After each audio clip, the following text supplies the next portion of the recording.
Okay friends, तो हम लोग समझेंगे कि वेट लॉस में जो डाइट दिया गया है वो एग्जैक्टली exactly क्या काम करता है, कौन कौन सी चीज़ों का क्या फंक्शन है, ताकि हम उसे सही तरीके से कर पाएं। और अगर हम किसी को बताएं तो भी हम बेहतर तरीके से बता पाएं, क्योंकि इस वेट लॉस चैलेंज का मकसद यही है कि हम चीज़ों को अच्छी तरह से समझ पाएं अपने ऊपर लागू करने के लिए, ताकि बेहतर से बेहतर रिजल्ट हमें आ पाए। और हम और लोगों के साथ भी जब शेयर करें तो अगर वो हमसे सवाल पूछे तो हम उनके सवाल के सही सही जवाब दे पाएं कि कौन सी चीज हम क्या, क्यों, कैसे, ये सारी की सारी चीजें हमें बिल्कुल क्लियर हो जाए। तो चलिए हम लोग अपने पीपीटी की तरफ आगे चलते हैं और जानते हैं कि वेट लॉस का जो डाइट चार्ट है उसमें जो जो भी चीजें बताई गई है वो वो क्यों है और क्या रोल निभाती हैं। और साथ में हम लोग अपने सेशन के अंत में एक और एक्साइटिंग एक्टिविटी के बारे में भी जानेंगे। और हम अपने डाइट चार्ट का विश्लेषण भी करेंगे कि हम क्या कर सकते हैं। आप में से बहुत सारे लोगों के पास हमारे रेनेटस के कॉल सेंटर से कॉल भी गया है, और जितने लोगों के पास नहीं गया है वो आज और कल में आज बेसिकली उनके पास कॉल चली जाएगी और उनको पूछा जाएगा कि उनके क्या सवाल हैं वेट लॉस को लेकर।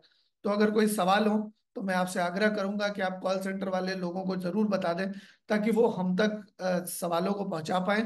और उन सवालों को लेकर भी हम आपके साथ बहुत सारे अलग अलग जानकारी भरे सेशंस कर सकें। तो फ्रेंड्स, हम लोगों को फ्रूट्स और सैलेड ज्यादा मात्रा में क्यों खाना चाहिए? इसके कुछ ये कारण हैं कि फ्रूट्स एंड सैलेड ज्यादा मात्रा में खाने से हमें क्या क्या फायदे हो सकते हैं। फ्रूट्स और सैलेड में ज्यादा से ज्यादा समय ज्यादा कैलोरी नहीं होती है। और ज्यादा सैलेड कैलोरी नहीं होती है तो ज्यादा कैलोरी नहीं होने की वजह से हमारे पेट में भरा भरा सा लगता है, लेकिन कैलोरी, जो पेट तो भर जाता है लेकिन कैलोरीज बहुत ज्यादा नहीं मिलती। और कैलोरी अगर बहुत ज्यादा ना मिले तो हमारे जो कैलोरी डेफिसिट है, हमारा जो वेट मैनेजमेंट का प्रोसेस है ज्यादातर कैलोरी डेफिसिट पे चलता है। कैलोरी डेफिसिट यानी कि अगर आपको 2400 कैलोरी चाहिए या 2000 कैलोरी चाहिए दिन भर में, तो 2000 की जगह अगर आप 1700, 1500 या इस तरह से कैलोरी अगर आप कंज्यूम करेंगे तो एक घाटा होगा, एक कमी रह जाएगी। और वो कमी लंबे समय में एक वेट लॉस के अंदर परिणत होगी, वेट लॉस के अंदर कन्वर्ट होगी। तो डेली अगर 200 300 200 300 400 500 अगर कैलोरी कम आप लेते हैं तो ओवरऑल महीने भर में काफी सारे कैलोरी आप की कम हो जाएगी। मान लीजिए अगर आप 300 कैलोरी भी अगर प्रत्येक दिन कम ले रहे हैं तो एक महीने में 9000 कैलोरी कम ले रहे हैं। तो ये जो 9000 कैलोरी आप कम ले रहे हैं, तो उसको, शरीर को तो ऊर्जा चाहिए, शरीर को ऊर्जा लाने के लिए वो फैट को गलाना शुरू करेगा। इस वजह से आप फल और सलाद ज्यादा खाते हैं तो उसमें फाइटो न्यूट्रिएंट्स भी बहुत ज्यादा रिच होते हैं, उसमें बहुत सारे वाइटामिन होते हैं। क्योंकि आप देखेंगे बहुत सारे फल खट्टे होते हैं तो उसमें विटामिन सी होता है, बहुत सारे फलों में विटामिन ए भी होता है, बहुत सारे फलों में बी बी विटामिन बहुत सारे होते हैं। तो बहुत सारे फल, खट्टे फल या अलग अलग तरह के फल विटामिन्स और मिनरल से भरे हुए होते हैं। और उसमें कैलोरीज काफी कम होती है। कैलोरीज अगर कम हो तो उससे फायदा एक बहुत बड़ा ये होता है कि आपको कैलोरी डेफिसिट को अचीव करने में मदद मिलती है। पेट भी भरा हुआ लगता है, भूख भी बहुत ज्यादा नहीं लगती, क्योंकि फाइबर इसमें बहुत ज्यादा होता है। अब फाइबर अगर किसी भी चीज में ज्यादा होगा तो शरीर को उसको पचाने में समय लगेगा। और अगर शरीर को पचाने में समय लगता है तो भूख उतनी ही देर बाद लगेगी। आप देखेंगे कि अगर आप चावल या ऐसी कोई चीज जो कि बहुत आसानी से पचाई जा सकती है अगर उसको खाएंगे तो आपको अगली बार भूख बहुत जल्दी लगेगी। लेकिन अगर आप फल खाते हैं या फाइबर रिच खाना खाते हैं तो फाइबर रिच खाना खाने से फाइबर के साथ कार्बोहाइड्रेट्स को पचाने के लिए समय लगता है। इसकी वजह से आपको फाइबर रिच खाना खाने के बाद बहुत लंबे समय तक भूख नहीं लगने वाली, क्योंकि आपके पेट में अभी भी वो फाइबर मौजूद है और उसको पेट पचाने की चेष्टा कर रहा है। आपको लंबे समय तक पेट भरे रहने का एहसास होगा अगर आप फ्रूट्स एंड सैलेड ज्यादा खाते हैं तो ये एक बहुत बड़ा कारण है फ्रूट्स एंड सैलेड्स को खाने का। और डाइजेस्टिव हेल्थ आपकी काफी बेटर हो जाती है, क्योंकि आपको फल और सब्जी जो है वो आंच में पकी हुई नहीं है। आंच में पके हुए खाने को पचाने के लिए लिवर को काफी ज्यादा मेहनत करनी पड़ती है, एसिड बनाना पड़ता है। लेकिन फलों और सब्जियों को पचाने के लिए आपके शरीर को एसिड नहीं बनाना पड़ता। अगर आपका शरीर एसिड नहीं बना रहा है तो आपके शरीर के अंदर फैट बर्निंग प्रोसेस जो है वो काफी फास्ट हो जाएगा। इसके अलावा फलों और सब्जियों में काफी अच्छी खासी मात्रा में पानी होता है। फलों के अंदर नेचुरली पाए जाने वाला पानी, सलाद के अंदर नेचुरली पाए जाने वाला पानी होता है, जो कि आपके शरीर को हाइड्रेट करता है। आप देखिए, जब आप आंच में पका हुआ खाना खाते हैं तो आपको डिहाइड्रेट करता है, पानी आपके शरीर से लेकर जाता है, क्योंकि उसे पचाने के लिए, उसे उसकी तरलता को कम करने के लिए आपको पानी की आवश्यकता पड़ती है। लेकिन आप जब फल और सब्जी खाते हैं तो फल और सब्जियों में पाए जाने वाला नेचुरल पानी, नेचुरल फ्लूइड, नेचुरल लिक्विड, वो आपके शरीर को हाइड्रेट करता है, आपके शरीर को पानी देकर जाता है। साथ ही साथ वैसे तो फलों में फ्रुक्टोज होता है, वैसे तो जो है कुछ कुछ फलों में बहुत अच्छे फैट भी होते हैं, जैसे एवोकाडो नाम का एक फल है जिसमें अच्छा फैट होता है। तो बेसिकली इसमें क्योंकि एडेड शुगर नहीं है, आप देखिए जब भी किसी चीज में एडेड शुगर होती है तो वो अननेचुरल शुगर होती है। जब आप नेचुरल शुगर को कंज्यूम करते हैं और वो फाइबर के साथ आपके शरीर के अंदर जाती है, तो एक साथ ब्लड स्ट्रीम में नहीं आती। अगर आप फ्रूट का जूस पीते हैं तो क्या होता है, क्योंकि वो लिक्विड फॉर्म में है, वो आसानी से पच जाता है और तुरंत ब्लड स्ट्रीम में वो उसका शुगर, फ्रुक्टोज पहुंच जाता है। लेकिन जब आप फाइबर के साथ जब आप फ्रूट्स को खाते हैं, गूदे के साथ खाते हैं, तो क्या होता है, तो एक साथ फल का जूस ब्लड स्ट्रीम में नहीं आता, धीरे धीरे पचता है, धीरे धीरे ब्लड में ग्लूकोज रिलीज होता है, फ्रुक्टोज रिलीज होता है। तो इसकी वजह से एक साथ ब्लड का शुगर लेवल बढ़ता नहीं है और आपके शरीर के अंदर अननेचुरल शुगर नहीं जाती। अननेचुरल शुगर जाने से, अब देखिए हमारा शरीर तो नेचुरल है, अब नेचुरल शरीर में नेचुरल चीज बड़ी आसानी से पच जाएगी, लेकिन अननेचुरल शरीर को शरीर शत्रु के रूप में देखता है। किसी भी तरह का पैक्ड फूड, किसी भी तरह का मतलब पैकेट वाला खाना, जिसको रेडी टू ईट पैकेट वाला खाना, वो आपका शरीर उसको दुश्मन की तरह देखता है, क्योंकि उसमें कुछ अननेचुरल प्रिजर्वेटिव्स होते हैं, उसमें कुछ अननेचुरल तत्व होते हैं। तो आप जब नेचुरल शुगर कंज्यूम करते हैं, तो क्योंकि शरीर भी नेचुरल है और शुगर भी नेचुरल है, इस वजह से उनकी दोस्ती हो जाती है, एक दूसरे को पहचान पाते हैं वो बेहतर तरीके से। इस वजह से आप अब इस वेट लॉस कॉन्टेस्ट में अगर आप चीनी बंद कर देते हैं, अगर आप मैदा बंद कर सकते देते हैं, और ऐसी सफेद दिखने वाली जितनी भी चीजें हैं अगर वो बंद कर देते हैं, तो बेहतर रहेगा। मैं कहूंगा कि अगर आप आटा, मतलब गेहूं का आटा इस्तेमाल कर रहे हैं, तो आप कुछ दिन के लिए लंच में आप थोड़ा सा रोटी थोड़ी खा सकते हैं, या बहुत कम चावल खा सकते हैं, आधी मात्रा में या आधी से भी कम मात्रा में। लेकिन राइस अगर खाएं तो वो ब्राउन राइस हो, और अगर आप रोटी खाएं तो वो बाजरे की रोटी हो, या अलग अलग तरह का आटा मिलता है, तो अलग अलग तरह के आटे की रोटी हो, सिर्फ गेहूं की ना हो। गेहूं की अगर आप आटे को थोड़ा सा चेंज कर देंगे तो आपके, और वो मल्टीग्रेन आटा अगर हो, तो आपके शरीर के अंदर बेहतर उसको डाइजेस्ट करने में मदद मिलेगी। तो चीनी, आटा, मैदा, इस तरह की वाइट चीजें जो कि वाइट है ना देखने में, चीनी खास करके, वो आप कंप्लीटली बंद कर दीजिए। उसकी जगह गुड़ या खांड इस्तेमाल कर सकते हैं आप, जैगरी इस्तेमाल कर सकते हैं। नेचुरल शुगर जब भी कोई भी होता है, देखिए शुगर भी दो तरह के होते हैं, एक होता है सिंपल शुगर और एक होता है complex sugar. Complex sugar actually आपके डायबिटीज के लिए अच्छा माना जाता है। Excuse me. कॉम्प्लेक्स शुगर आपके शरीर के लिए बहुत ही अच्छा माना जाता है। तो आप जब भी किसी भी चीज को आप फाइबर के साथ लेते हैं तो वो कॉम्प्लेक्स शुगर का काम करता है। तो उसकी वो लॉन्ग चेन शुगर होती है, उसको डाइजेस्ट होने में, उसको एसिमिलेट होने में, उसको शरीर के अंदर टूटने में ज्यादा समय लगता है। इस वजह से नेचुरल शुगर्स आप इस्तेमाल करेंगे कम मात्रा में, तो आपका कैलोरी डेफिसिट भी हो जाएगा और शरीर को एकदम भूखा भी नहीं महसूस होगा, एकदम एनर्जी लेस भी नहीं महसूस होगा। तो इस वजह से ये कर सकते हैं। इसके अलावा पोषण कंट्रोल करने की जरूरत है। आप हमेशा याद रखिए कि खाना जो होता है वो आपका एनर्जी को रखने के लिए, आपको जिंदा रखने के लिए होता है, आपको ईंधन देने के लिए होता है, आपके शरीर को फ्यूल करने के लिए होता है। उसका मकसद कभी भी यहां तक पेट भर के खाना नहीं है, क्योंकि ये जो हजम करने की फैक्ट्री है आपके पेट के अंदर, इसको अगर आप ओवरलोड देंगे, हजम करने की फैक्ट्री को अगर ज्यादा मेहनत कराएंगे, तो स्वाभाविक सी बात है कि वो बहुत जल्दी ब्रेक डाउन हो जाएगी। आप देखिए कि हमारे, मतलब बहुत पुराने समय से भी मतलब व्रत का कॉन्सेप्ट है, या बहुत सारे लोग उपवास करते हैं, व्रत करते हैं, वो चाहे जैन धर्म में हो, चाहे वो हमारे केरला में मलयाली हमारे फ्रेंड्स हों, अलग अलग समय पर अलग अलग चीज के लिए, या हमारे इस्लाम में हो, बहुत सारे लोग अलग अलग समय पे फास्टिंग करते हैं, बहुत सारे लोग अलग अलग समय पे उपवास करते हैं या रोजा रखते हैं। इससे हमारे शरीर के अंदर काफी फायदा होता है।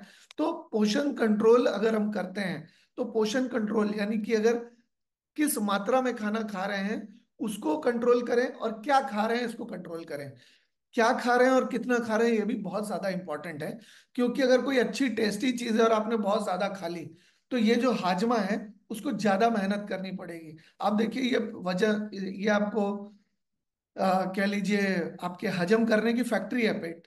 क्योंकि आप जो भी रॉ मटेरियल डालते हैं वो अगले दिन उसका मैन्युफैक्चरिंग करके जो है वेस्ट बाहर निकाल देता है, और बाकी जो शरीर को ग्रहण करना है वो शरीर ग्रहण कर लेता है।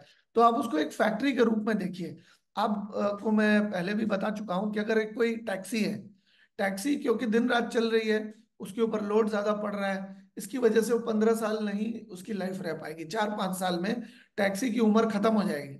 लेकिन आप अगर कोई प्राइवेट गाड़ी को देखेंगे तो 15 साल बाद भी अच्छी रह सकती है, अगर उसको मेंटेनेंस सही तरीके से किया जाए तो ठीक उसी तरह से है कि अगर आप ज्यादा मेहनत कराएंगे हाजमे को, तो हाजमा आपको जल्दी नमस्ते कर देगा, हाजमा जल्दी थक जाएगा, या हाजमा जल्दी परेशान हो जाएगा या तकलीफ में आ जाएगा। तो आप पोषण साइज को कंट्रोल रखिए। आप खाना खाते समय अगर आप टीवी देख देख रहे हैं, तो पता नहीं चलता कि कब ओवर ईटिंग हो गई। तो आप माइंडफुल ईटिंग करिए, आप होलसम खाना खाइए, और वॉल्यूम ईटिंग करिए, मतलब जितने की भूख है आपको उसका 80% ही खाइए। अगर आपको 4 रोटी की भूख है तो 3 रोटी खाइए, अगर आपको 3 रोटी की भूख है तो 2 रोटी खाइए। मैं ये नहीं बोल रहा हूँ कि बिल्कुल मत खाइए, खास करके आप ब्रेकफास्ट में नहीं भी खा सकते हैं, क्योंकि आपने ये यूज करना है। ब्रेकफास्ट में आप ये यूज करेंगे और कढ़ाई यूज करेंगे जैसे कि मैं कर रहा हूँ। तो आप ये अगर आप लेते हैं, तो आप वैसे भी आपका जो खाना है वो कम हो जाएगा। मतलब अगर आप ये खा लेते हैं तो आप ज्यादा स्प्राउट्स नहीं खा पाएंगे, ज्यादा आप उसके बाद अगर फल है या सलाद है कोई, तो बहुत ज्यादा नहीं खा पाएंगे, क्योंकि आपने पहले से ये खा लिया है ना। इसके अलावा मेटाबॉलिज्म को बूस्ट करता है, क्योंकि फाइबर होता है सलाद और फ्रूट्स में। सलाद और फ्रूट जितने ज्यादा खाएंगे उतने ज्यादा फाइबर मिलेगा आपको। आप याद रखिए, जितने ज्यादा तरीके के फल, जितने ज्यादा तरीके के आप सलाद खाएंगे, जितना ज्यादा रंग बिरंगे सलाद खाएंगे, उतना ज्यादा विटामिन आपको मिलेगा। क्योंकि कहा जाता है कि अलग अलग रंग के, अलग अलग सीजन के, अलग अलग तरह के फलों में अलग अलग विटामिन, अलग अलग मिनरल्स होते हैं। तो जितने ज्यादा तरीके के फल, जितने ज्यादा तरीके की सब्जियां, जितने ज्यादा तरीके के सलाद आप खाएंगे, देखिए चुकंदर का रंग अलग होता है, शिमला मिर्च के भी रंग अलग अलग होते हैं, खीरे का रंग अलग होता है, जिसको क्यूकम्बर कहते हैं इंग्लिश में। तो आप देखिए अलग अलग साग सब्जियों का या अलग अलग सलाद का कलर अलग अलग होता है। तो आप अलग अलग कलर के फल, अलग अलग कलर की सब्जियां खाएंगे, तो उससे आपको अलग अलग तरह के मिनरल्स, अलग अलग तरह के विटामिन मिलेंगे, प्लस फाइबर तो मिलेगा ही। और फाइबर अगर मिलेगा तो आपको हजम करने में समय ज्यादा लगेगा और आपको भूख कम लगेगी। और आप पेट भर के पहले सलाद खा लीजिए, उसके बाद यदि आपको थोड़ा बहुत कुछ खाना है तो आप खा सकते हैं, लेकिन पेट सलाद से भरने के बाद एनर्जी लेवल अच्छा रहता है। अगर आप फ्रूट्स और सैलेड खाते हैं तो आपके शरीर के अंदर मतलब जब आप नॉन वेज खाना या पका हुआ, आंच में पका हुआ खाना खाते हैं, तो हार्मफुल केमिकल्स आपके शरीर बनाता है, ताकि उसको रिलीज कर पाए, एक्सक्रीट कर पाए, उसको डाइजेस्ट कर पाए। अब अगर आप तला हुआ जला हुआ खाना नहीं खाएंगे, या अगर आप तेल में पका हुआ या सिका हुआ या आंच में पका हुआ खाना ज्यादा नहीं खाएंगे, तो उससे वो हार्मफुल केमिकल्स की तादाद भी शरीर के अंदर कम हो जाएगी। और अगर वो हार्मफुल केमिकल शरीर के अंदर कम हो गए तो आपके शरीर की बाकी की प्रक्रिया करने में बहुत आसानी होगी। इसके अलावा कुछ प्रैक्टिकल, ये बहुत ही प्रैक्टिकल टिप है, फ्रूट्स एंड सैलेड खाना। और वैरायटी बहुत ऐड कर दी है, आप अलग अलग तरह का फ्रूट्स एंड सैलेड खा सकते हैं, गाजर खा सकते हैं। आप देखेंगे गाजर का कलर बिल्कुल अलग होता है। तो अलग अलग बहुत सारे तरीके के फल और सब्जियों से आप सैलेड बना सकते हैं। आपको रेसिपी बुक में सैलेड, प्रोटीन सैलेड बनाना भी आपको बताया गया है, आप वो सारी चीजें ट्राई कर सकते हैं। आपको कल हमने एक्सरसाइज की एक ये भी शेयर की थी ब्रॉडकास्ट में। आप उस एक्सरसाइजेस को कम मात्रा में फॉलो कर सकते हैं। याद रखिए 3 सेट जरूर करने हैं, 10 10 10 बार अगर उस एक्सरसाइज को करेंगे तो एक सेट होगा, वैसे आपको 3 सेट करने हैं। प्रोटीन का क्या रोल है हमारे वेट लॉस के अंदर? आपके सैटिएटी को बढ़ाता है, लंबे समय तक आपको पेट भरा हुआ होने का एहसास देता है प्रोटीन। और मसल मास को बढ़ाता है। अगर आप वेट लॉस करने के लिए थोड़ी बहुत एक्सरसाइजेस कर रहे हैं और साथ में प्रोटीन का सेवन भी कर रहे हैं, तो फैट कम होगा और मसल मास बढ़ेगा। देखिए, 4 ही चीज होती है, जैसा कि मैंने आपको पहले भी बताया था। आपके शरीर के अंदर हड्डियां, हड्डियों का वजन होता है, मांस का वजन होता है, फैट का वजन होता है और लिक्विड का वजन होता है। अब लिक्विड ब्लड तो आप कम करना चाहेंगे नहीं, हड्डियां भी कम करना चाहेंगे नहीं, मांसपेशियां भी कम नहीं करना चाहेंगे, आप कम करना चाहेंगे फैट। और फैट कम करने के लिए अगर आप मसल मास को बढ़ाते हैं तो अपने आप फैट ज्यादा से ज्यादा बर्न होना शुरू होगा, जो कि प्रोटीन के सेवन से आसानी से हो सकता है।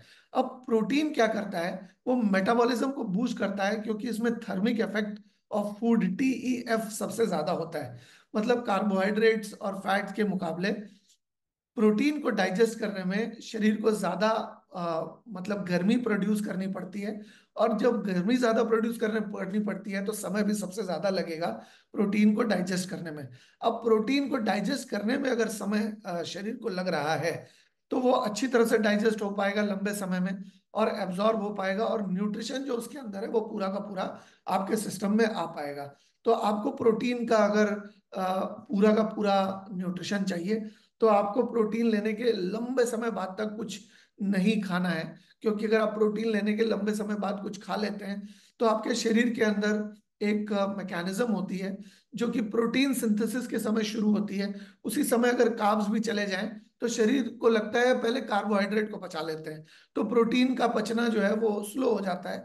और ओवरऑल अगर प्रोटीन भी है आपके शरीर के अंदर बहुत ज्यादा, और कार्बोहाइड्रेट भी साथ ही साथ आपने ज्यादा सेवन कर लिया, तो फिर आपका फैट लॉस उतना ज्यादा इफेक्टिवली नहीं हो पाता। क्योंकि शरीर एक तरफ से फैट कम कर रहा है और दूसरे तरीके से नया फैट बना रहा है। इस सूरत में क्या होता है कि आपका फैट लॉस नहीं हो पाता।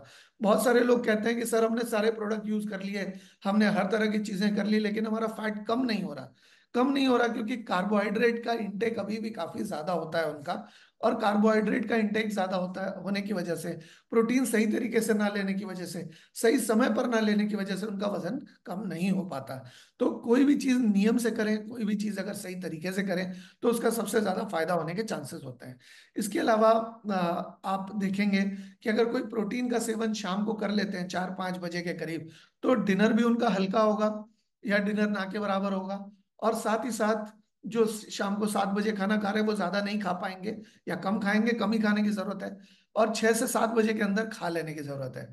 अगर आप देख रहे हैं कि आप 6 से, आप अगर दुकान जाते हैं, आप नौकरी पे जाते हैं, या आप ऐसा कोई काम करते हैं कि 7 बजे आपके लिए खाना संभव नहीं है, तो आप ऐसा कर सकते हैं कि आप भारी जो खाना है वो पहले खा लीजिए लंच में, और शाम का खाना हल्का रखिए। आप कॉर्न का ताजा सूप भी बना सकते हैं, मकई का दाना लेकर आ सकते हैं और उसका सूप बनाकर पी सकते हैं, उसमें ब्लैक पेपर डालकर। और आप उसमें रॉक सॉल्ट डाल सकते हैं, सेंधा नमक डाल सकते हैं जिसको कहते हैं, कम मात्रा में सेंधा नमक, और काली मिर्च आप डालकर आप उसको पी सकते हैं शाम की तरफ। वही आपका डिनर होगा। आप डिनर में हैवी कुछ नहीं खाएं, क्योंकि अगर डिनर में हैवी कुछ खा लेते हैं तो आपके दिन भर का किया कराया सब पानी में चला जाएगा, है ना। तो ये प्रोटीन का रोल है हमारे शरीर के अंदर, ताकि वो फैट को रिड्यूस कर पाए, और फैट को भी रिड्यूस कर पाए और मसल मास को भी बढ़ा पाए। अभी क्या है, रेनेटस नोवा से क्या फायदे हो गए हैं हमें अगर रेनेटस नोवा लेते हैं तो? रेनेटस नोवा जो कि हम ले रहे हैं वो एंटीऑक्सीडेंट प्रॉपर्टीज से भरपूर, परिपूर्ण और संपूर्ण है। ये क्या करता है कि ये आपके वेट लॉस को ट्रांजिशन अच्छी तरह से करता है। अगर कोई 100 kg का व्यक्ति है, तो 70 kg का होने के लिए उसको शरीर में अंदरूनी तौर पे बहुत सारे बदलाव आएंगे। और उस बदलाव को सही तरीके से फंक्शन करके, उस बदलाव को सही तरीके से मैनेज करने के लिए अच्छा पोषण भी चाहिए। अमूमन क्या होता है कि जब हम कैलोरी कंट्रोल करते हैं, खाने पीने में कमी कर देते हैं, तो बहुत ज्यादा कमी करने से कैलोरी के साथ साथ न्यूट्रिशन भी आपके शरीर के अंदर कम जाता है। और अगर न्यूट्रिशन भी आपके शरीर के अंदर कम जाए तो लंबे समय में आपको दिक्कत आती है, क्योंकि कैलोरी तो कम हो गई पर न्यूट्रिशन भी कम हो गया, शरीर हो गया कमजोर, इम्यूनिटी सिस्टम हो गया कमजोर। तो आपको ये कमजोरी से लड़ने के लिए आपको रेनेटस नोवा दिया जाता है, ताकि आपके शरीर के अंदर जो बदलाव है वो सही तरीके से आ पाए और पोषण का अभाव उस दौरान ना हो, जिस दौरान शरीर अपने आप को ढाल रहा है शरीर अपने आप को बदल रहा है ताकि वो कम वजन वाला शरीर में ढल सके। इसके अलावा फैट मेटाबॉलिज्म बेटर हो जाता है जब हम रेनेटस नोवा खाते हैं तो, क्योंकि इसके अंदर गार्सिनिया गार्सिनिया फल है जो कि सबसे ज्यादा तादाद में इसके अंदर है। और गार्सिनिया क्या करता है, आपके शरीर के अंदर नया फैट बनने नहीं देता। अगर शरीर के अंदर नया फैट नहीं बनेगा तो स्वाभाविक सी बात है कि पुराना बना हुआ जो फैट है उसी को गलाकर शरीर काम में लेने की चेष्टा करेगा। इसके अलावा जितना न्यूट्रिशन आपके शरीर को चाहिए कैलोरी कंट्रोल के बावजूद भी, वो सारा का सारा न्यूट्रिशन देने में आपको रेनिटास नोवा पूरी पूरी मदद करता है। साथ ही साथ आपके लिवर को सर्विस करने में और आपके रिप्रोडक्शन, आपके प्रजनन तंत्र को, आपकी सेक्सुअल एक्टिविटी को बेहतर करने में मदद करता है जब आपका वेट लॉस पूरा होता है। क्योंकि जिस किसी का भी वेट बहुत ज्यादा होता है वो सेक्सुअल एक्टिविटी सही तरीके से परफॉर्म नहीं कर पाते, उनका फैटी लिवर होने का भी चांस बहुत ज्यादा होता है। तो जो लोग रेनेटस नोवा का सेवन करते हैं, खास करके कैलोरी कंट्रोल के साथ साथ, खास करके वेट मैनेजमेंट के प्रोग्राम के साथ साथ, उनका लिवर डिटॉक्सिफाई, लिवर के अंदर जो फैट जमा हुआ है, लिवर के अंदर जो ग्लूकोज जमा हुआ है वो जल्दी जल्दी रिलीज करना शुरू करता है। और जब लिवर के अंदर ग्लूकोज रिलीज होता है, लिवर के अंदर फैट रिलीज होता है और रिप्रोडक्टिव सिस्टम और मजबूत होता है, तो उनकी जवानी वापस आ जाती है। उनको लगता है कि उनकी उम्र 5 साल पीछे चली गई है, उनकी उम्र 10 साल पीछे चली गई है। तो ये रेनेटस नोवा का रोल है हमारे वेट लॉस के प्रोग्राम में। इसके अलावा काढ़ायु का सेवन क्यों करते हैं, ये आपके जठर अग्नि को प्रज्वलित करता है। आपका जो हाजमा है वो गर्माहट पे चलता है, जितनी ज्यादा गर्मी पैदा होगी उतना ज्यादा जो है काढ़ा बेहतर तरीके से फैट फैट लॉस होगा, या उतना बेहतर, जितना बेहतर हाजमा होगा उतना ही बेहतर आपका फैट मेटाबॉलिज्म और प्रोटीन मेटाबॉलिज्म और कार्बोहाइड्रेट मेटाबॉलिज्म होगा। तो काढ़ायु जब आप लेते हैं तो उसमें ऐसे बहुत सारे इंग्रेडिएंट्स हैं जो कि आपके जठर अग्नि को प्रज्वलित करते हैं, आपके डाइजेस्टिव फायर को इग्नाइट करते हैं। जितना बेहतर हाजमा होगा आपका उतना बेहतर आपका फैट लॉस होगा। आप देखेंगे बहुत सारे ऐसे लोग होते हैं, जो लोग अच्छा खासा खाना खाते हैं लेकिन उनका वजन पतला ही रहता है। क्यों? क्योंकि उनका हाजमा अच्छा है, जो भी खाते हैं वो अच्छी तरह से पच जाता है और फैट ज्यादा नहीं बनता है। आपको भी अपने आप को उसी लेवल पे लेकर जाने की जरूरत है कि आपका फैट मेटाबॉलिज्म बेहतर हो जाए, ताकि आपको ज्यादा फैट ज्यादा जल्दी ना बने। तो आप डाइजेस्टिव फायर जो है उसको इग्नाइट कर सकते हैं काढ़ायु के साथ। इसके अलावा जब आप काढ़ायु का सेवन करते हैं तो आपका जो फेफड़ा है उसकी सर्विसिंग हो जाती है और आपके शरीर के अंदर क्वालिटी ऑक्सीजन मिक्स हो पाता है ब्लड के साथ। और जब ऑक्सीजन की क्वालिटी बेहतर हो जाती है तब आपको फटीग नहीं फील होता, थकावट नहीं फील होती, बहुत तगड़ी वाली भूख नहीं लगती, या इस तरह की समस्या नहीं आती, एनर्जी पूरी रहती है काम करने के लिए। इस वजह से काढ़ायु की आवश्यकता है। इसके अलावा इम्यूनिटी को भी बूस्ट करती है, जिस दौरान आपका कैलोरी डेफिसिट होता है उस दौरान शरीर को कमजोर नहीं होने देती। तो ये न्यूट्रिशन का ये रोल है, न्यूट्रिशन का ये रोल है। और सबसे पहले मैं आपको सैलड एंड फ्रूट्स बता चुका हूँ, ज्यादातर आपको सैलड्स एंड फ्रूट्स ही खाने हैं। इसके अलावा अगर आपको बहुत ज्यादा भूख लगे तो आप दोपहर में थोड़ा ब्राउन राइस या आप थोड़ी रोटी खा सकते हैं, लेकिन वो गेहूं की नहीं होनी चाहिए। वो बाजरे की हो सकती है, मकई की हो सकती है, या अलग अलग तरह के और भी बहुत सारे आटे होते हैं, उस आटों की आप रोटी ले सकते हैं, लेकिन बहुत कम मात्रा में, बहुत ही कम मात्रा में। ठीक है। और खाना तो जल्दी खाना ही है। एक्सरसाइज करने के क्या फायदे हैं हमारे वेट लॉस प्रोग्राम के दौरान? कैलोरीज बर्न करने में मदद करता है। जो जमी हुई कैलोरीज आपके शरीर में फैट के माध्यम से है उसको बर्न करने में, उसको शरीर से बाहर निकालने में मदद करता है। आप याद रखिए कि फैट के अंदर आपको पिछले 10 15 साल, 20 साल में, 30 साल में, 40 साल में, आपकी जितनी भी उम्र है उतने साल में आपके शरीर को जो भी बीमारी हुई उस बीमारी का एक अवशेष आपके फैट सेल्स में स्टोर किया हुआ है। तो जब फैट का गलना शुरू होगा तो वो जो पुराने गंदगी के कण थे, वो जो पुराने बीमारी के कण थे, कीटाणु थे, वो भी वापस चले जाएंगे। आप देखिए कि अगर हिमालय पे कोई लाश होती है या कोई भी जानवर मर जाता है तो वो लाश पकती या सड़ती नहीं है, क्योंकि वहां ठंड इतनी ज्यादा है। ठीक उसी तरह से जैसे बर्फ के अंदर दबी हुई कोई भी चीज पक सड़ती नहीं है, यही कारण है कि हम फ्रिज में रखते हैं तो लंबे समय तक सब्जी ताजा रहती है। तो अभी क्या है, ठीक उसी तरह से आपके सिस्टम के अंदर भी आप अगर डाइजेस्टिव फायर को बर्न करेंगे तो ज्यादा बेहतर रहेगा। आप देखिए, जब ठंडी चीज का मैंने एग्जांपल आपको इसलिए दिया था क्योंकि जहाँ मतलब हमारा फैट होता है वहां पर हमारे कुछ कीटाणु सेव होके रखते हैं, शरीर उसको फैट सेल्स में स्टोर करके रखता है। अब जैसे जैसे आपका फैट गलना शुरू होगा तो वो जो गंदगी थी, वो जो कीटाणु थे, वो भी आपके शरीर से हमेशा हमेशा के लिए चले जाएंगे, जिसकी वजह से आपको तकलीफ कम होगी, असुविधा कम होगी। आप देखेंगे कि आपको कोई भी एक बीमारी होती है तो आपका शरीर उस बीमारी के प्रति कमजोर हो जाता है। किसी को इन्फेक्शन होता है, या किसी को कोई बैक्टीरियल प्रॉब्लम होती है, या दमा हो जाता है, तो वो प्रॉब्लम उनको बार बार होने लगती है। दैट इज बिकॉज उसका इन्फेक्शन जो है फैट सेल में स्टोर होके रखा हुआ है। आप उसको निकाल देंगे तो आपको काफी आराम मिलेगा। इसके अलावा हाजमा भी बेहतर होता है। जब आप दौड़ते हैं तो आपके शरीर में गर्मी पैदा होती है, और जहां जहां गर्मी पैदा होगी, जैसे जैसे गर्मी पैदा होगी, वैसे वैसे फैट बर्निंग प्रोसेस फास्ट हो जाएगा और आपका हाजमा और मजबूत होता जाएगा। जब आप एक्सरसाइज करते हैं तो आपका मसल मास बढ़ना शुरू होता है। अपर बॉडी मसल मास, आपका कोर मसल मास, और आपका लोअर बॉडी मसल मास। एक आध दिनों बाद हम आपको कुछ एक्सरसाइज का भी प्रोग्राम करवाएंगे। तब तक आप ये डाइट फॉलो करिए, और कुछ फ्री हैंड एक्सरसाइजेस जो आपको कल भेजी गई है वो आप फॉलो करिए। फ्री हैंड एक्सरसाइजेस आप 2 से 3 दिन करेंगे तो आपकी बॉडी फ्री हो जाएगी, और उसके बाद हल्की हो जाएगी आपकी बॉडी। और फ्री हैंड एक्सरसाइजेस करने के बाद हम कुछ रिगरस एक्सरसाइजेस आपको सुबह के 8 बजे के सेशन में दिखाएंगे। उस एक्सरसाइजेस को भी आप करेंगे तो आपका फैट लॉस जो है बड़ी तेजी से होना शुरू हो जाएगा।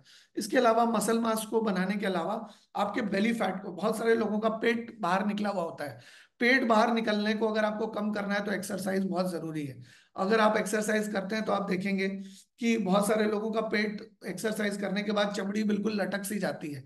अगर आप एक्सरसाइज सही तरीके से करेंगे तो आपकी पेट की चमड़ी लटकेगी नहीं, क्योंकि एक्सरसाइज के द्वारा वो फाइब्रोब्लास्ट सेल्स एक्टिव हो जाएंगे, और एपिथेलियल टिश्यू की जो इलास्टिन और कोलेजन और इलास्टिन है वो भी टाइट हो जाएगी। तो आपका लटका हुआ पेट, या आपका झूला हुआ पेट, या आपकी झूली हुई स्किन नहीं रहेगी। आपकी स्किन बिल्कुल तनी हुई सी रहेगी अगर आप एक्सरसाइज सही तरीके से करते हैं तो। इसके अलावा आपका मूड और एनर्जी लेवल अच्छा होता है। जब आप वॉक करते हैं या किसी भी तरह की एक्सरसाइज करते हैं तो डोपामेन नाम का एक हार्मोन आपके शरीर से सेक्रेट होता है, और ये आपको खुशी देता है, ये आपको संतुष्टि देता है। डोपामेन से आपको हल्का और बेहतर और रिलैक्स महसूस होता है। तो आप जितना मतलब जो सिगरेट पीने से जो हार्मोन रिलीज होता है, वही आपके एक्सरसाइज करने से भी वही हार्मोन रिलीज होता है, चाहे थोड़े कम मात्रा में ही सही, लेकिन रिलीज होता है। यानी कि आप जितना ज्यादा एक्सरसाइज करते हैं, नियमित तौर से आप 2 या 3 बार भी एक्सरसाइज कर सकते हैं। थोड़ी सी सुबह, थोड़ी सी शाम को, और थोड़ी सी रात की तरफ। ऐसा करने पर आपके शरीर ज्यादा तेजी से फैट गलाना शुरू करेगा। और एक्सरसाइज आपके मूड को अच्छी रखेगी, आपकी एनर्जी को अच्छी रखेगी, आपकी हार्ट की हेल्थ को अच्छी रखेगी। क्योंकि आप देखिए कि जब आप कुछ भी एक्सरसाइज करते हैं तो आपकी हार्ट की हेल्थ अच्छी रहती है। जब आप कुछ भी एक्सरसाइज करते हैं तो आपके इम्यूनिटी सिस्टम को ताकत मिलती है, क्योंकि आपके शरीर में फैट गलना शुरू होता है, ब्लड सर्कुलेशन बेहतर होता है, आप आपका फेफड़ा भी बेहतर काम करना शुरू करता है। तो ये सारी चीजों की वजह से आपका इम्यून फंक्शन भी बेहतर हो जाता है। और आपके जो क्रॉनिक डिजीज है, जैसे डायबिटीज, बीपी, अस्थमा, आर्थराइटिस, ऐसी और भी बहुत सारी डिजेनरेटिव डिजीजेस हैं, या लाइफस्टाइल से रिलेटेड डिजीजेस हैं, वो अगर आप एक्सरसाइज करते हैं तो उसकी होने की चांसेस आपको बहुत ज्यादा, बहुत कम हो जाएंगे। आपको नींद बहुत अच्छी आएगी। नींद का जो हार्मोन है, जो इंडोर्फिन्स हैं, वो आपको रात को सोने में मदद करेंगे। आप एक्सरसाइज करते हैं तो आपको थकावट होती है शरीर के अंदर, आपको नींद जल्दी आती है और क्वालिटी नींद आती है। इसके अलावा सैगिंग वाली चीज तो मैं पहले ही बता चुका हूं आपको कि चमड़ी जो है लटक लटक लटक नहीं जाएगी अगर आप एक्सरसाइज करते हैं तो। बहुत सारे लोग बिना एक्सरसाइज के अगर वेट लॉस करने की कोशिश करते हैं तो वेट तो लॉस हो जाता है, लेकिन उनकी शरीर लटक लटक सा जाता है, उनका शरीर ढीला ढीला हो जाता है। तो अगर आप चाहिए कि आपको बुड्ढों जैसा शरीर ना हो, तना हुई आपकी स्किन रहे, आपकी स्किन लचीली रहे और जवान बनी रहे, तो आप थोड़ी बहुत एक्सरसाइज जरूर कीजिए। आप सूर्य नमस्कार कर सकते हैं, प्राणायाम कर सकते हैं, योगा कर सकते हैं, स्ट्रेचिंग एक्सरसाइजेस कर सकते हैं, आपकी सुविधा के अनुसार कर सकते हैं।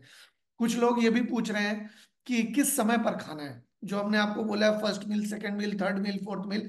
देखिए, हम आपको बिल्कुल ऐसा नहीं कह रहे कि घड़ी देखकर आपको खाना है।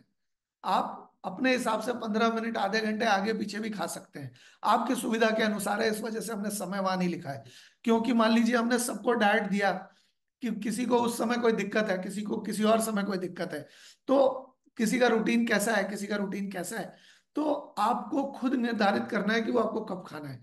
लेकिन आपको ये ध्यान रखना है कि आपको खाना जल्दी है। आपको रात का खाना जल्दी खाना है, और आपको कोशिश करना है कि 2 से 3 मील से ज्यादा आप ना खाएं, क्योंकि 2-3 मील अगर आप खाएंगे तो इंटरमिटेंट फास्टिंग हो पाएगी, जिसके बारे में मैं अब आपको बताने वाला हूँ। इंटरमिटेंट फास्टिंग का मतलब ये हुआ कि एक खाने और दूसरे खाने के बीच में एक लंबा अंतराल हो जाए। अगर आप 4 से 7 बजे के अंदर अंदर खाना खाते हैं, तो आप देखेंगे, मान लीजिए आपने 6 बजे खाना खाया और उसके बाद आप अगले दिन सुबह 6 बजे उठे, तो आप देखिए कि 12 घंटे का गैप हो गया आपके एक खाने और दूसरे खाने के बीच में। तो क्योंकि 12 घंटे या 13 या 14 घंटे का गैप हो जाता है, 16-16 घंटे का भी अगर गैप हो जाता है आपके खाने के बीच में, तो क्या होता है, जिस दौरान आप नहीं खा रहे उस दौरान आपके शरीर के अंदर फैट गलना शुरू होता है। क्योंकि देखिए, जब आप फिजिकल एक्टिविटी करते हैं, एक्सरसाइज करते हैं, तो आधे घंटे तक तो सिर्फ आपका ग्लूकोज बर्न होता है। पहले आधे घंटे, जब आप एक्सरसाइज करना आपने शुरू किया, तो सबसे पहला आधा घंटा जो है, आपके ब्लड के अंदर ऑलरेडी जितना ग्लूकोज जमा हुआ है, उस ग्लूकोज को बर्न करने में आधा घंटा से 45 मिनट लगता है। आधे घंटे या 45 मिनट से ज्यादा की वॉक करते हैं आप, आधे घंटे से 45 मिनट से ज्यादा की स्विमिंग करते हैं, साइकिलिंग करते हैं, या ऐसी कोई भी फिजिकल एक्टिविटी करते हैं, तब जाके आपका फैट बर्निंग का प्रोसेस स्टार्ट होता है, आधे घंटे या 45 मिनट के बाद। क्योंकि सबसे पहले तो कैलोरीज बर्न होगी, सबसे पहले तो ग्लूकोज बर्न होगा, और ग्लूकोज बर्न होने के बाद फैट बर्निंग स्टार्ट होगी। तो आप जब लंबी एक्सरसाइज करते हैं, तब आपका आधे घंटे या 45 मिनट के बाद फैट बर्निंग का प्रोसेस स्टार्ट होता है। तो आप इंटरमिटेंट फास्टिंग अगर करते हैं सही तरीके से, इंटरमिटेंट फास्टिंग करने के दौरान भी आपको याद रखना है कि आपको फाइबर रिच खाना खाना है। आपको पका हुआ खाना या आंच में पका हुआ खाना कम खाना है, नहीं खाना है, नहीं खाने से बेहतर रहेगा। इसके अलावा इसका क्रॉनिक कैलोरिक रिस्ट्रिक्शन मतलब अपने आप हो जाएगा। अगर आप सिर्फ दिन में 2 बार ही खाएंगे और लंबा अंतराल रखेंगे अपनी दोनों मील्स के बीच में, तो ऑटोमेटिकली कैलोरी कम हो जाएगी। और कैलोरी जब कम हो जाएगी, तो आपका कैलोरी कम होने के साथ साथ फैट बर्निंग प्रोसेस जो है आपका बहुत ज्यादा इंप्रूव हो जाएगा। इंसुलिन सेंसिटिविटी बहुत इंप्रूव हो जाती है, जैसा कि मैंने अभी आपको बताया कि जिस दौरान आप फास्टिंग करते हैं, जिस दौरान आप खाना नहीं खाते लंबे समय तक, उस दौरान आपकी इंसुलिन की सेंसिटिविटी जो है वो इंप्रूव होती है। इंसुलिन आपके शरीर के अंदर जरूरत से ज्यादा होता है, तो इंसुलिन रेजिस्टेंस पैदा हो जाता है। लेकिन इंसुलिन का आपके शरीर के अंदर बहुत ज्यादा मात्रा में अगर कभी नहीं होगा, तो फैट बर्निंग का प्रोसेस जल्दी स्टार्ट होगा। जितना कम इंसुलिन का लेवल होगा, उतना ज्यादा आपके फैट लॉस उतना ज्यादा हो पाएगा। तो इंसुलिन और कैलोरी डेफिसिट वाले प्रोग्राम में भी आप कैलोरी कम लेते हैं, तो शरीर के अंदर ग्लूकोज कम बनता है, इंसुलिन कम प्रोड्यूस होता है, तभी फैट बर्निंग प्रोसेस जो है जल्दी जल्दी स्टार्ट होता है। इसके अलावा हार्मोनल चेंजेस में भी आपको मदद मिलेगी।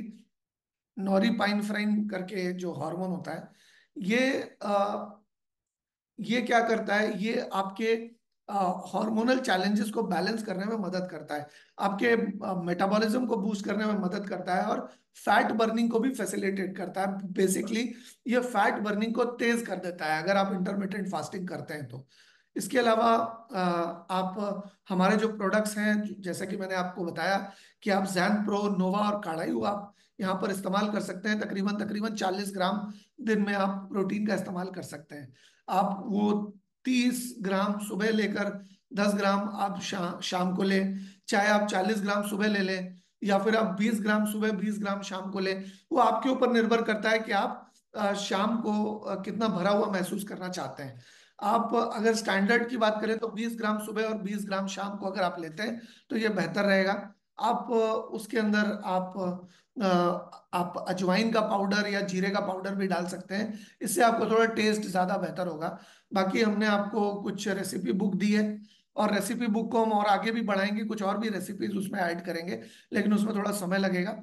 तो ये भी हम आपको देंगे, ताकि आप जब तक ये रेसिपीज ट्राई कर लें, आपको 2 से 3 दिनों में आपको कुछ नई रेसिपीज भी आपको मिल पाए, ये हम सुनिश्चित करेंगे। इसके अलावा बेली फैट को रिड्यूस करने में मदद करता है। अगर आप इंटरमिटेंट फास्टिंग करते हैं, तो ये सबसे तेज तरीका है आपके बेली फैट को रिड्यूस करने के लिए। अगर आपका पेट बाहर निकला हुआ है, तो उसको अंदर करने का इंटरमिटेंट फास्टिंग जो है बेस्ट तरीका है। इसके अलावा अगर आप अच्छी तरह से सोते हैं, तो अच्छी तरह से सोने में बहुत फायदा है, क्योंकि जब आप सोते हैं तभी आपका फैट बर्निंग प्रोसेस स्टार्ट होता है। स्लीप जब आपका कम हो जाती है, जब आपके नींद कम या ज्यादा हो जाती है, तब आपको दिक्कत आ सकती है। क्योंकि हॉर्मोन्स का बैलेंस होना, हंगर और एपेटाइट, भूख लगने का बैलेंस होना बहुत जरूरी है। जब आपके शरीर के अंदर घ्रेलिन प्रोड्यूस होती है तो वो हंगर हार्मोन कहा जाता है। आपको अगर नींद पूरी नहीं हुई है आपकी, तो आपको ज्यादा से ज्यादा भूख लगेगी। लेकिन अगर आपकी नींद पूरी हुई है तो आपको उतनी ज्यादा भूख नहीं लगेगी। लेप्टिन जब सेक्रेट होती है शरीर के अंदर, तो लेप्टिन से हमें भूख मिट गई ऐसा एहसास होता है। भूख लगने वाला हार्मोन है ग्रेलिन, और भूख मिटने वाला हार्मोन है लेप्टिन। तो सेटिस्फैक्शन की फीलिंग देता है लेप्टिन। जब आप प्रोटीन का सेवन करते हैं, जब आप अच्छी नींद लेते हैं, तो आपको बहुत ज्यादा भूख उसकी वजह से नहीं लगती। इसके अलावा आपका मेटाबॉलिज्म बहुत अच्छा रहता है जब आप सोते हैं अच्छी तरह से कम 8 घंटे की नींद आपको सोना है। जब आपको 8 घंटे की नींद मिलेगी, तो आपका हाजमा जो है वो पहले से बेहतर काम करना शुरू करेगा, कैलोरीज को एफिशिएंटली बर्न करेगा, और साथ ही साथ आपके जो जमे हुए फैट हैं, उस जमे हुए फैट को निकाल के उसको बर्न करेगा। साथ ही साथ एनर्जी लेवल्स और फिजिकल एक्टिविटी आपकी बेहतर हो जाएगी। क्योंकि जब आप कम सोते हैं या नींद पूरी नहीं होती है, तो आपको लेथार्जी होती है, एक्सरसाइज करने का मन नहीं करता है, शरीर में ऑलरेडी थकावट महसूस होती है। और अगर आप कम सोते हैं तो उससे वेट पुट ऑन हो जाएगा। अगर आप कम सो रहे हैं और जो भी खा रहे हैं उससे फैट पुट ऑन हो जाएगा। क्योंकि एक आपातकालीन स्थिति तैयार हो जाती है शरीर के अंदर जब फैट कम जाता है शरीर के अंदर। साथ ही साथ पानी क्यों पीना चाहिए ज्यादा? पानी इस वजह से पीना चाहिए क्योंकि भरा भरा सा फील होता है पानी पीने से। इसके अलावा वर्कआउट परफॉर्मेंस बढ़ जाता है। आप देखेंगे जब भी कोई वर्कआउट करता है, वॉकिंग करता है, तो पसीना निकलता है। अगर शरीर के अंदर पानी पर्याप्त मात्रा में रहेगा, तभी पसीना सही तरीके से निकल पाएगा, या तभी सही तरीके से टॉक्सिन्स शरीर के बाहर निकल पाएंगे। तो आप वर्कआउट अगर आप कर रहे हैं तो पानी अच्छी खासी मात्रा में पीजिए। वेट लॉस कर रहे हैं तो आप पानी अच्छी खासी मात्रा में पीजिए, क्योंकि पानी के थ्रू ही आपके टॉक्सिन्स बाहर निकलेंगे। और फैट मेटाबॉलिज्म भी बेहतर होगा अगर आप पानी सही तरीके से पीते हैं तो।